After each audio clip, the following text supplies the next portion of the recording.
Welcome back. We left off working on the bird, or the fly in my case. So we're going to get our rigid body 2D, and now we're going to take our RB, and we're going to take our velocity, and we're just going to set this equal to whatever we want our up to be. Now I'd make it be an adding force, but the thing is with the game, if you're falling fast and you just add a force on, there's a chance that you won't actually go up, and it won't be the same effect as Flappy Bird. So we're going to make it set the velocity to a new vector 2. In our x, we don't really want to go anywhere, so we can actually set it to 0 if we wanted to, but we're just going to set to rb velocity.x so it doesn't change anything in our x value. And as for our y, we're going to set that equal to like 2 or whatever we want it to be. We can even make a public float and call it our jump, and we can set our jump to jump. Okay, so now when we play the game, we will fall, and when we press the space button, we get our thing set to 2, but apparently 2 isn't a lot, so we're going to have to change that to something higher. Oh, you know what it is, it's setting it to equal to 0 because we didn't actually set anything here. So our fly falls, and he jumps. He's not falling very fast, and he's not jumping very high. We're going to set our gravity scale to 2, and our jump to like 8. These are really just numbers you want to play around with. You probably want your jump to be the span of one of these pipes about, such that you don't hit the top. So right now, 8 is just a little too much, so we're going to make it be 6. There is a perfect height you just want to find. 6 might be good. 6 looks good. It's easy to clear stuff. I might even make it 7 to make it a little bit harder to clear stuff.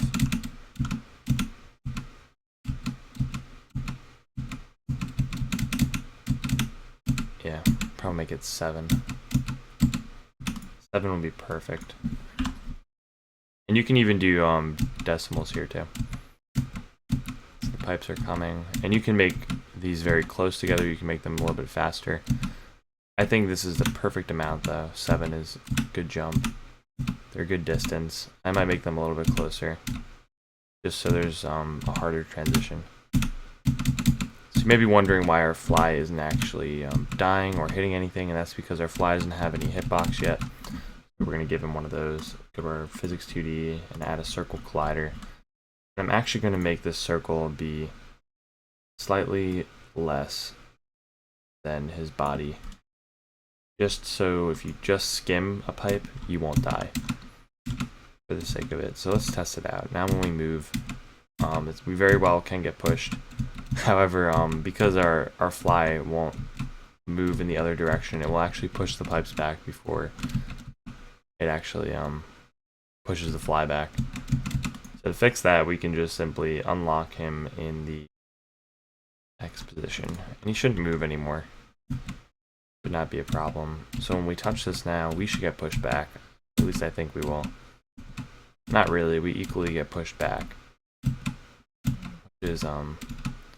Which is interesting. We can make his mass be 0, and now he won't have any sort of push on it. I mean, he'll still fall, but if we make his mass 0 or like extremely small, the push shouldn't matter anymore. So now he gets pushed back, which is good.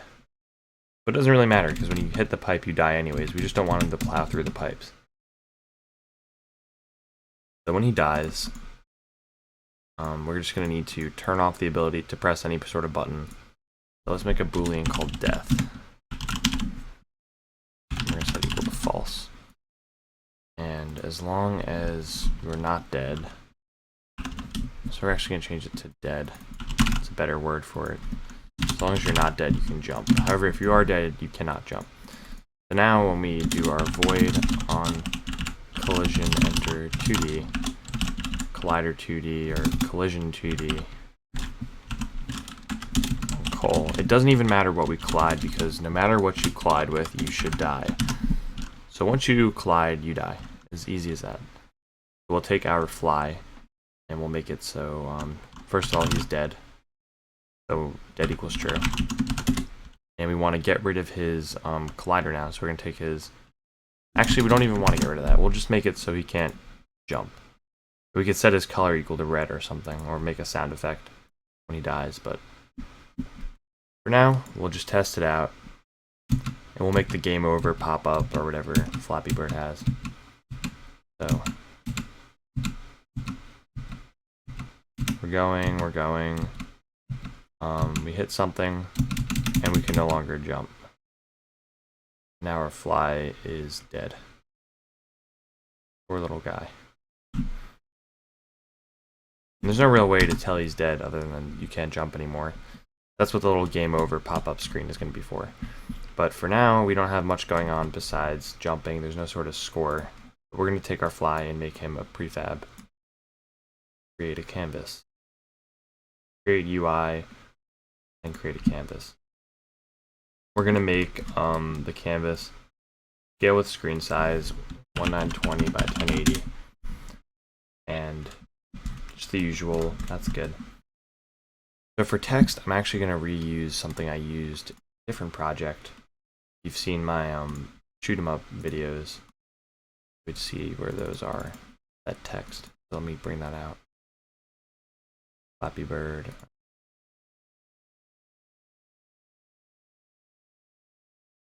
Shoot 'em up, here it is. So we'll go to our assets here. And I'm looking for the arcade classic text, and we're just going to paste that into our Flappy Bird assets because we want that text. Now for some reason it's not actually pasting it. There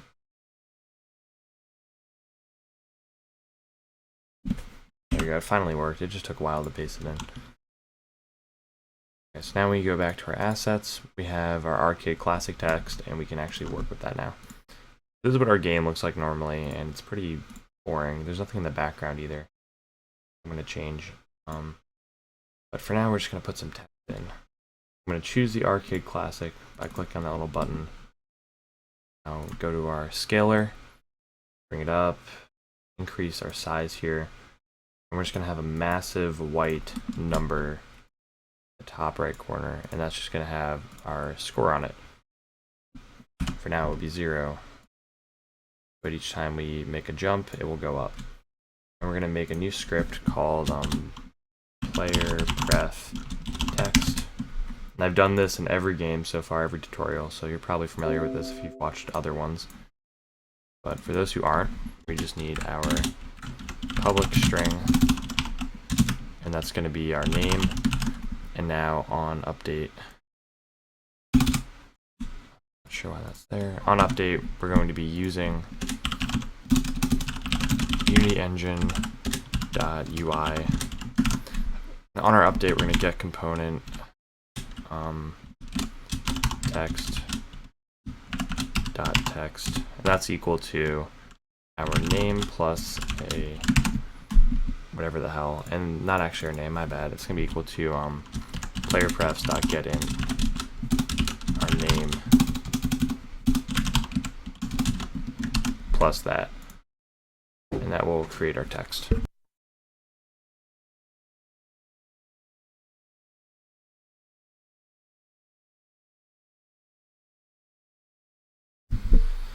Okay, so now we take our text here.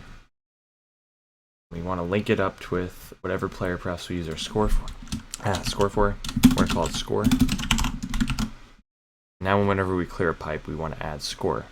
So to do that, we'll just go to our prefabs. First of all, I want to zoom in on our little thing here. We'll drag in our pipe, and we're going to add in a trigger. So we're going to make a new physics 2D box collider. We're just going to center it out in the middle. This one in particular is going to be a trigger. We can even do a circle collider if you want to make this a little less confusing. But pretty much we just want to make a slider in the middle that's a trigger, stretch it, and then move it out a little bit like so. Make sure it's set to a trigger, and we're going to move it up to the very top. Actually, no, we're not. Crap.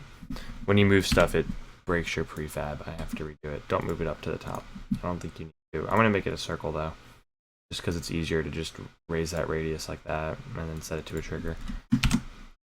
We'll apply it, so now all of our pipes will have that little trigger on it. We can open up our pipe now. Go to void on trigger, enter 2D, slider 2D, Cole.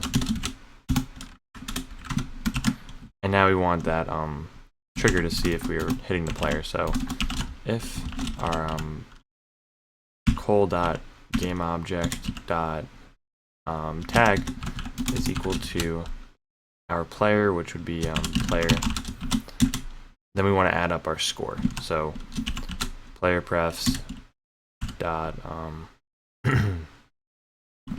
add up our score. So player prefs dot set in score equal to our player prefs dot get in score plus 1. So this line right here, we'll take our old score and add our new score to it and set that as our new score every time our player enters that. And to make this our player, just simply tag it with player. Player changes, play the game. So now when we travel through a pipe, slowly and shortly, you'll see that our score goes up. And I hit the top there and died. And that's that. So if you want to make this more precise, though, I noticed that kind of rubs up against this edge here. You can use a different type of collider. You don't have to use box colliders. You can make it more precise if you want. Looks pretty good for me. So right now we have score, we have gameplay. Our score doesn't quite reset yet because we need to make a title screen, but we're in a good state here. Maybe it will add animation or sound effects. I mean, there's not really much to these games, you know, other than just traveling through pipes or whatever the object of your choice is. I might even make these pipes a little bit closer together to make it more intense. So to do that, we'll just go to our pipe spawner script and we'll set it to like a 2.5 F. Now when we start up our game, our pipes will be nice and well spaced out, so now it's pretty hard to get through to the next one. You just want to make sure that it's possible to do the farthest distance, because you don't want your game to be impossible. And I think it is possible, just not entirely that easy.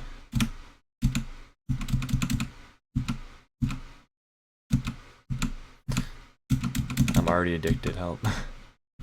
So that's the next part to making a Flappy Bird-like game. Thanks for watching. Check out the next ones. Oh, I died. And stay tuned for more videos in this series. I'm probably going to do one more in this series, maybe two. I think I could fit everything I need to fit into in the next one, though, so check out the next video.